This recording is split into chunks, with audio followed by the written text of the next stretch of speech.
세계 여권 파워 1등 나라가 우리나라라고 해요. 여권 파워라고 하면 비자 없이 이렇게 방문할 수 있는 그런 나라 개수를 셌을 때 우리나라가 가장 많다고 하네요. 그러니까는 우리나라는 비자 무비자 입국이 되는데 다른 나라 사람들은 비자가 있어야 입국이 되나 봐요. 뭐 우리나라 사람들은 그냥 프리패스인데 다른 나라 사람들은 당신 이 나라 왜 올라 그래? 뭐하러 왔어? 이렇게 계속 묻는다 그러죠.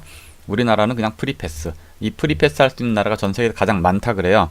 그만큼 파워가 있고 나라가 그러니까 인정을 받는다는 거죠. 다른 나라들로부터. 그리고 우리나라가 지금 거의 뭐 세계 10위권 안에 들어가잖아요. 거의 200 넘는 나라 중에서 국력으로나 뭐 여러 가지 산업 발전 아니면 국민들의 그 교육 수준이라든지 자 이렇게 갑자기 우리나라가 이렇게 발전을 했어요. 사실은 우리가 60년 전만 해도 전 세계에서 가장 못 사는 나라였잖아요. 아마 여러분들은 대부분 모르실 거예요.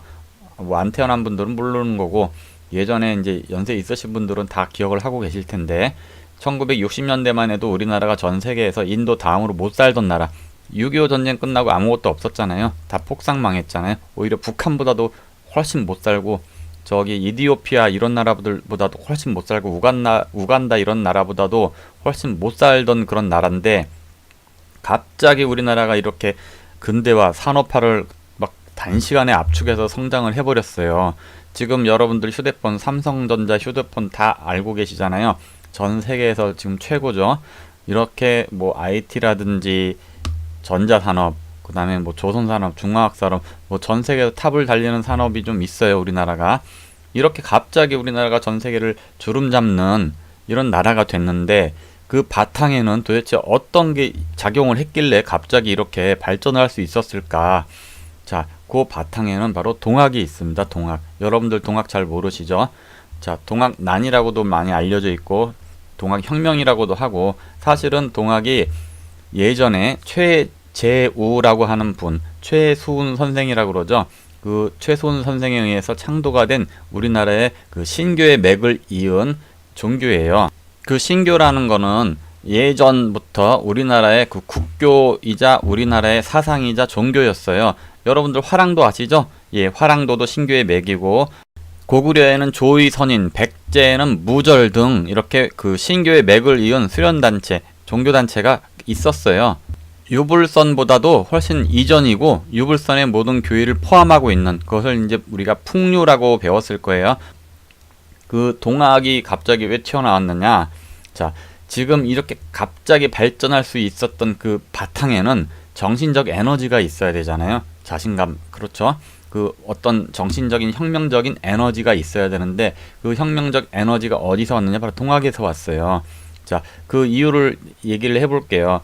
우리나라를 이렇게 발전시킨 그 산업화를 시키고 나라를 부강하게 만든 그 인물 하면 다 누구든지 다 알죠. 그 박씨, 박정희 대통령이라고 다 알고 계시죠. 자, 이 박정희 대통령하고 동학하고 무슨 관계가 있느냐? 바로 그 아버지가, 박정희 대통령의 아버지가 동학 간부셨어요. 자, 이게 왜 중요하냐? 여러분들 그 박정희 대통령이 1917년에 태어나셨어요. 그때는 우리나라 상황이 어땠죠? 자, 일본의 식민지화 식민지화 치하였었죠. 자, 식민지 시대에 일본이 우리나라에게 여러 가지 교육이라든지 뭐 역사 교육이라든지 이런 것 다 엉터리로 시켰죠. 우리 역사를 다 말살을 시켜버리고 우리나라를 완전히 그냥 거지 같은 나라로 가르쳐 버렸죠. 그리고 일본이 좋다 이런 식으로 동화를 시키기 위해서 그런 교육을 시켰어요. 그러니까 식민지 교육을 시켰단 말이죠. 자, 그런데 식민지 교육을 받으셨을 텐데 박정희 대통령이 직접 지으신 국민교육 헌장을 보면 우리는 민족 중흥의 역사적 사명을 띠고 이 땅에 태어났다. 조상의 빛난 얼을 오늘에 되살려. 이게 뭔 소리죠? 민족 중흥? 중흥? 중흥의 뜻이 뭐죠? 다시금 흥한다는 뜻이에요. 민족 중흥. 다시금 흥하게 한다. 다시금? 뭐죠? 우리나라는 옛날에 곰, 호랑이 자손이었는데 그리고 계속 그지 같은 나라였는데 다시금 흥하게 한다? 이게 뭔 뜻이죠? 잘 생각을 해보세요. 그리고 조상의 빛난 얼을 오늘에 되살려? 조상의 빛난 얼? 조상은 맨날 당파 싸움만 하고 살았는데 빛난 얼이 있었을까나? 자, 여러분들은 모를 거예요. 그런데 이 우리의 조상의 빛난 얼과 이 과거에 우리나라가 엄청나게 세계를 주도했었다는 거를 이 박정희 대통령은 알고 계셨던 거예요. 어떻게 알았을까요? 그 당시 일제치하 식민지 교육을 받아서 국민들이 다 일본으로부터 식민지 교육을 받아서 다 나쁜 것만 배울 텐데 바로 거기에 문제가 있었던 거예요. 아버지가 동학 신도였다 그랬잖아요. 아버지가 바로 우리의 역사를 알고 계셨던 거예요. 이 동학이 그래서 중요한 겁니다.